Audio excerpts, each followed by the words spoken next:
உலகெங்கும் உள்ள ஸ்ரீ குபேரன் டிவி நேயர்கள் அனைவருக்கும் இனிய வணக்கங்கள். ஆவணி மாதம், ஏன்னா அந்த ஆவணி மாதம்னாவே பார்த்தீங்கன்னா ஒரு விழாக்கள் நிறைந்த மாதம் அப்படின்னு சொல்லுவோம். ஏன்னா ஆடி மாதம் பார்த்தீங்கன்னா கோயில்களில் நிறைய திருவிழா நடக்கும்.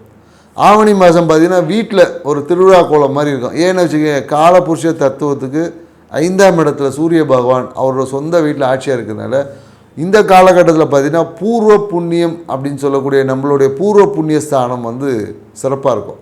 அதனால் பார்த்தீங்கன்னா நிறைய திருமண நிகழ்வுகள் எல்லாமே இந்த காலத்தில் பண்ணுவோம். விநாயகர் சதுர்த்தியாக இருந்தாலும் சரி, ஆன்மீக திருவிழாக்கள், வீட்டில் நடக்கக்கூடிய ஆன்மீக திருவிழாக்கள், மேலும் திருமணம் சார்ந்த விஷயம், அதே போல் பார்த்திங்கன்னா அந்த வீடு கட்டி குடி போகிறது, இந்த மாதிரி நிறைய பொருள் வாங்குறது எல்லாமே பார்த்திங்கன்னா இந்த காலகட்டங்களில் நடக்கும். ஏன்னா நம்மளுடைய பூர்வ புண்ணிய இந்த காலகட்டத்தில் ரொம்ப சிறப்பாக இருக்கும்.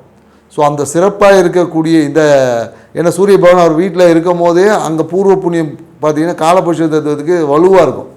அப்போ அங்கே வலுவாக இருக்கும் போது அண்டத்தில் ஒரு விஷயம் நடக்கும், அது பிண்டத்தில் நடக்கும். நமக்குள்ளேயும் அந்த பூர்வ புண்ணியம் என்பது வலுப்பெற்றிருக்கும்.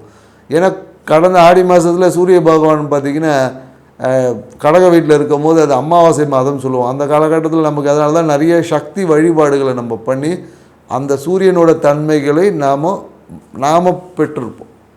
திருவிழாக்கள் மூலயமாக, ஏன்னா கோயிலில் நடக்கிற கூழ் ஊற்றுறது, இந்த மாதிரி நிகழ்வு வழியாக நம்மளுடைய பலத்தை, ஆத்ம பலத்தை இன்க்ரீஸ் பண்ணியிருப்போம்.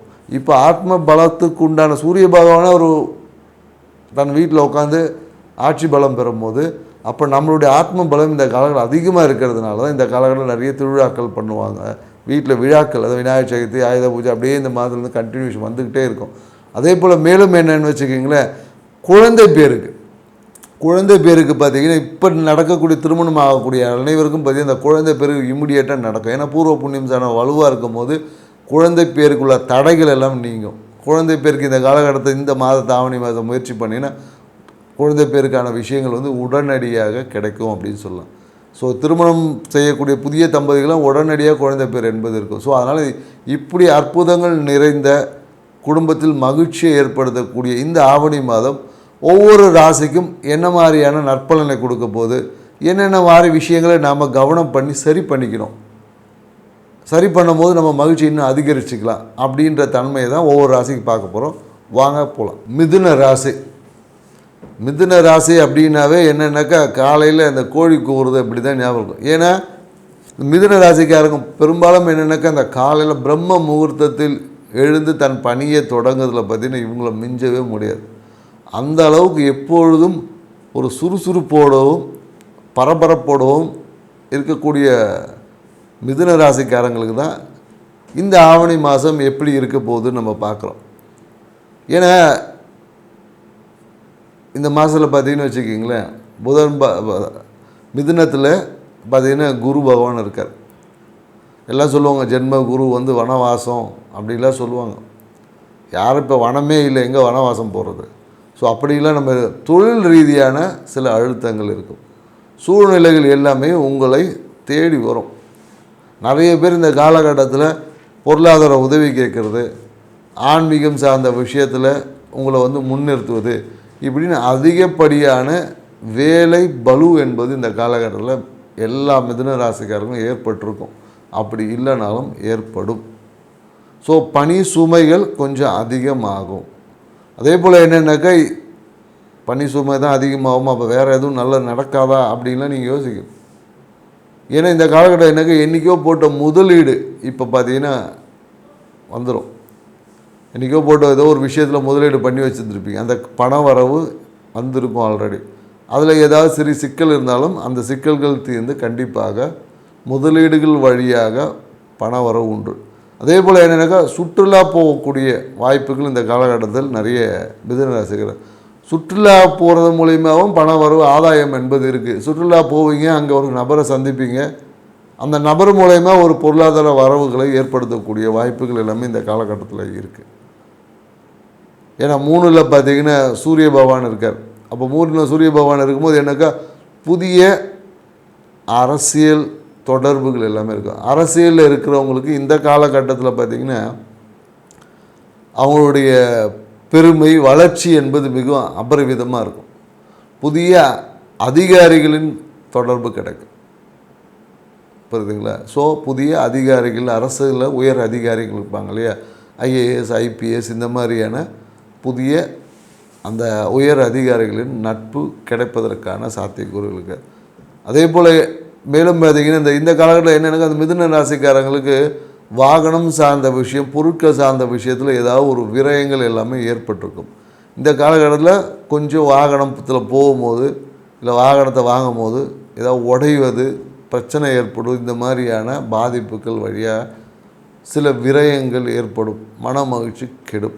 லாபத்தில் உங்களுக்கு லாபம் எல்லாமே ஏதாவது ஒரு பொருளை வாங்கி உடைந்த பொருளை சரி பண்ணுறது இல்லை புதிய பொருட்களை வாங்குவதிலே சரியாக இருக்கும். இந்த காலகட்டத்தில் பார்த்திங்கன்னா நிறைய பேர் என்னென்னாக்கா இந்த இரத்த பரிசோதனை செஞ்சுக்கிறது நல்லது. ஏன்னா இதுவே ஒரு பரிகாரமாக இருக்கும். குறிப்பாக என்னென்னாக்கா கொழுப்பு சார்ந்த விஷயத்தில் நரம்பு வலி இந்த மாதிரியெல்லாம் ஏற்படும். நிறைய பேருக்கு என்னென்னாக்கா இந்த ஹைப்பர் டென்ஷன் இல்லைன்னா அந்த நர்வஸ் நரம்பு சார்ந்த விஷயத்தில் சிறு சிறு உபாதைகள் போகும். இதனால் என்னக்கா ஒரு மலச்சிக்கல் ஏற்படுறது, அப்படி இல்லைன்னா நர்வஸ் சார்ந்த பிரச்சனை, நரம்புகள் சார்ந்த விஷயத்தில் ஈர்க்கிறது. அதாவது இது எல்லாமே உடல் உஷ்ணத்தால் ஏற்படக்கூடிய விஷயம். இது என்னென்னாக்கா உடல் உஷ்ணம் ஏற்படும். ரெண்டு இருக்குது. உஷ்ணம் அதிகமாவது ஒன்று இருக்குது, இன்னொன்று நீர்த்தன்மை குறைவதால் உடல் உஷ்ணம் அதிகமாவது இருக்குது.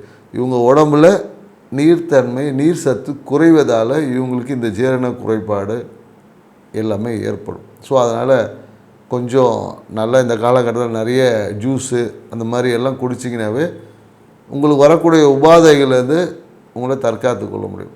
என்னென்னாக்கா இந்த காலகட்டத்தில் எப்போதும் ஒரு பிபி செக் பண்ணுறது எல்லாமே ஒரு மாஸ்டர் செக்கப் மாதிரி ஒன்று பண்ணிக்கிங்க. ஏன்னா இப்போ இருக்கக்கூடிய திடீர் நிகழ்வுகள் எல்லாமே உங்களுக்கு ஏற்படுவதற்கான வாய்ப்புகள் இருக்குது. ஸோ உங்கள் மனதையும் உடலையும் நல்ல ரீதியில் வச்சுக்கோங்க. ஏன்னா நிறைய தொழில் செய்யக்கூடிய மிதுனராசிக்கார நண்பர்களாக இருந்தாங்கன்னா பார்த்திங்கன்னா தொழிலில் ஒரு சிறிய நல்லா போயிட்டு இருந்த ஒரு விஷயம் திடீர்னு வேலையை விடலாமான்லாம் தோணும். வேலையை மாற்றம் செய்வதற்கான வாய்ப்புகள் இருக்குது. அதே போல் என்ன தொழில் மாற்றம் செய்வதற்கு இல்லை வெளியூர் பயணங்கள் ஏற்படும். தொழில் ரீதியான திடீர் வெளியூர் வெளிநாடு பயணங்கள் எல்லாமே இந்த காலகட்டத்தில் நிறைய அன்பர்களுக்கு ஏற்படுறதுக்கான சாத்தியக்கூறுகள் இருக்குது. சில பேர் தொழில் மாற்றத்துக்கான வாய்ப்புகள் எல்லாமே உருவாக்கும். இப்போ நீங்கள் வேலை தேடுறவங்க ஃபோன் பண்ணிக்கிட்டே இருப்பாங்க, இந்த இடத்துல ஒரு ஆஃபர் இருக்குது அப்படின்னு சொல்லி நிறைய வேலை சார்ந்த விஷயத்தில் தொழில் சார்ந்த வாய்ப்புகள் எல்லாமே இந்த காலத்தில் உருவாகும். ஸோ நிறைய பேர் இந்த காலத்தில் என்ன பண்ணுவாங்கன்னா இந்த உக்கிர தெய்வ வழிபாடுகளை தேடி போவாங்க. குறிப்பாக என்னென்னா இந்த வாராகி, பிரத்யங்கரா இந்த மாதிரியான உக்கிர தெய்வ வழிபாடுகள் எல்லாமே நிறைய பேர் செய்திருக்கு. சில பேர் என்னென்னாக்கா மாந்திரிகத்தில் போய் சிக்குவதற்கும் வாய்ப்பு இருக்குது. நான் போய் நல்லது பண்ணுறேன்னு போய் எங்கேயோ போய் சிக்குவதற்கும் வாய்ப்புகள் இருக்குது. ஸோ மாந்திரிகத்தில் போகிறீங்கன்னா நல்ல ஒரு குரு மூலயமா போங்க. பேராசைப்பட்டு போனீங்கன்னா அதுவே உங்களுக்கு படிப்பினையே கொடுத்துரும். சரிங்களா? ஸோ அதனால் அந்த விஷயத்தில் கொஞ்சம் கவனமாக இருங்க. நிறைய பேருக்கு என்னென்னாக்கா அரசியல் இருக்கக்கூடிய மிதுனராசி அன்பர்களாக தான் நிறைய அரசு பதவிகள் எல்லாமே கிடைக்கும். குறிப்பாக கௌரவ பதவிகள்லாம் நிறைய கொடுப்பாங்க இல்லையா, இந்த மாதிரியான பதவிகள் எல்லாமே கிடைப்பதற்கான வாய்ப்புகள் இருக்குது. ஸோ நீங்கள் உங்களுடைய பொருளாதார வளத்தை பெருக்கிக்கணும் அப்படின்னீங்கன்னா நீங்கள் உங்கள் முருகர் வழிபாடு செய்வது சிறப்பான விஷயம். முருகர், ஏன்னா பொதுவாகவே பார்த்திங்கன்னா மிதுன ராசிகள் சிவ வழிபாடில் நல்லா இருப்பாங்க. சிவ வழிபாடு செய்வது அவங்க வாழ்க்கையில் எடுத்த முயற்சிகளை வெற்றியாக்கி கொடுக்கும். சிவ வழிபாடோடு சேர்ந்து முருகர் வழிபாடு செய்யும்போது உங்கள் வாழ்க்கையில் எதிர்பார்க்காத லாபத்தையும் மன மகிழ்ச்சியும் பெற்றுத்தரும். ஸ்ரீ குபேரன் டிவியை பார்த்தமைக்கு நன்றிகள். மேலும் இது போன்ற தகவல்களை தெரிந்து கொள்ள ஸ்ரீ குபேரன் டிவியை சப்ஸ்கிரைப் செய்யுங்கள். மறக்காமல் பெல் ஐக்கானை கிளிக் செய்யுங்கள்.